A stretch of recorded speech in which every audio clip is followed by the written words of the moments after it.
ാണ് നന്മ. അപ്പോൾ പടച്ചവന്റെ മാർഗദർശനം അനുധാവനം ചെയ്ത് ജീവിക്കലാണ് മതം.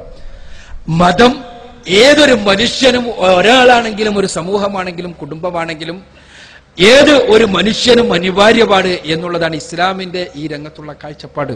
അത് കേവലം ഒരു ആരാധനാ സമ്പ്രദായം മാത്രമല്ല, ആരാധന മതത്തിന്റെ ഭാഗപാട്, വിശ്വാസങ്ങൾ മതത്തിന്റെ ഭാഗപാട്, അതേപോലെ തന്നെ കർമ്മങ്ങൾ മതത്തിന്റെ ഭാഗമാണ്, ജീവിതവും മതത്തിന്റെ ഭാഗമാണ്, ജീവിതത്തിന്റെ ഓരോ രംഗവും.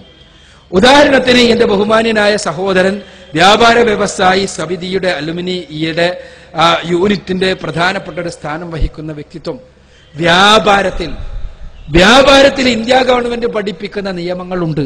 പക്ഷേ അതിനപ്പുറത്ത് വ്യാപാരത്തിൽ പാലിക്കേണ്ട സത്യസന്ധതയെക്കുറിച്ച്, വ്യാപാരത്തിൽ നമുക്ക് ലഭിക്കുന്ന പണത്തിൽ നമ്മൾ ചെലവഴിക്കേണ്ട രീതിയെക്കുറിച്ച് എല്ലാം കൃത്യമായി പടച്ചവൻ പഠിപ്പിക്കണം എന്നാണ് ഇസ്ലാം പറയുക. നമുക്ക് ലഭിക്കുന്ന സമ്പത്തിന്റെ 1% പാവപ്പെട്ടവന്റെ അവകാശമാണ് എന്ന് പടച്ചവൻ പറഞ്ഞാൽ അത് നന്മയാണ്. അതിനാണ് ഇസ്ലാം സക്കാത്ത് എന്ന് പറയുക. നമുക്ക് സമ്പത്ത് ലഭിക്കാൻ വേണ്ടി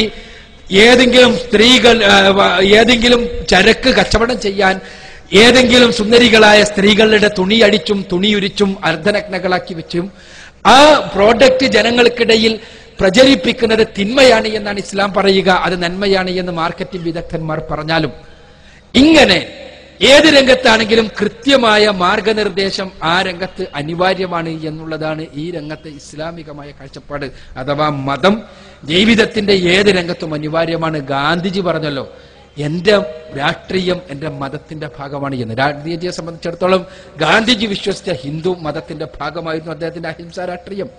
അതിൽ നിന്ന് തന്നെ ഇന്ത്യയിൽ മതം ആവശ്യമുണ്ടോ എന്ന ചോദ്യത്തിന് ഉത്തരം ലഭിക്കുന്നു. ഇന്ത്യയിൽ മതമായി പ്രവർത്തിക്കുകയും മതത്തിന്റെ ദൗത്യം നിർവഹിക്കുകയും ചെയ്താൽ ഇന്ത്യയുടെ പ്രശ്നങ്ങൾക്കുള്ള പരിഹാരം യഥാർത്ഥത്തിൽ മതം മാത്രമാണ്. ഇന്ത്യയുടെ പ്രശ്നങ്ങൾക്ക് ജനാധിപത്യം കൊണ്ട് മാത്രം പരിഹാരം കാണാൻ സാധ്യമല്ല എന്ന് നമ്മൾ മനസ്സിലാക്കി കഴിഞ്ഞു.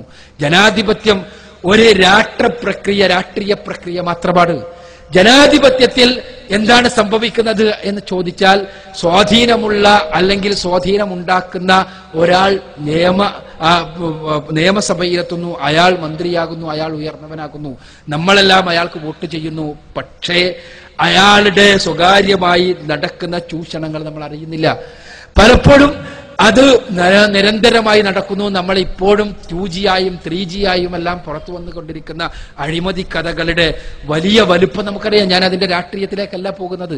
മറിച്ച് അവിടെയെല്ലാം മതമുണ്ടെങ്കിൽ, സ്വകാര്യതയിൽ എനിക്ക് ഈ പണം ലഭിക്കുമ്പോൾ, ഒരു ഒപ്പുകൊണ്ട് എനിക്ക് പണം ലഭിക്കുമ്പോൾ, ഈ പണം ഞാൻ ഉപയോഗപ്പെടുത്തിയാൽ, ആ പണം ഉപയോഗപ്പെടുത്തി കഴിഞ്ഞാൽ, എന്റെ സ്വാർത്ഥമായ താല്പര്യത്തിന് ഉപയോഗപ്പെടുത്തി കഴിഞ്ഞാൽ, ചിലപ്പോൾ ഭരണകൂടമോ നിയമകൂടമോ എന്നോട് ഒന്നും ചോദിച്ചിട്ടില്ലെങ്കിലും ഇത് എന്റെ സട്ടാവായ തമ്പുരാൻ, എന്നെ പടച്ച് പരിപാലിക്കുന്ന തമ്പുരാൻ കാണുന്നുണ്ട് എന്നും, ആ കാണുന്ന പടച്ചവന്റെ മുന്നിൽ നാളെ ഞാൻ കൈകെട്ടി നിന്ന് ഉത്തരം പറയേണ്ടി വരും എന്നുമുള്ള ബോധമുണ്ടെങ്കിൽ എടുക്കാൻ കഴിയൂല.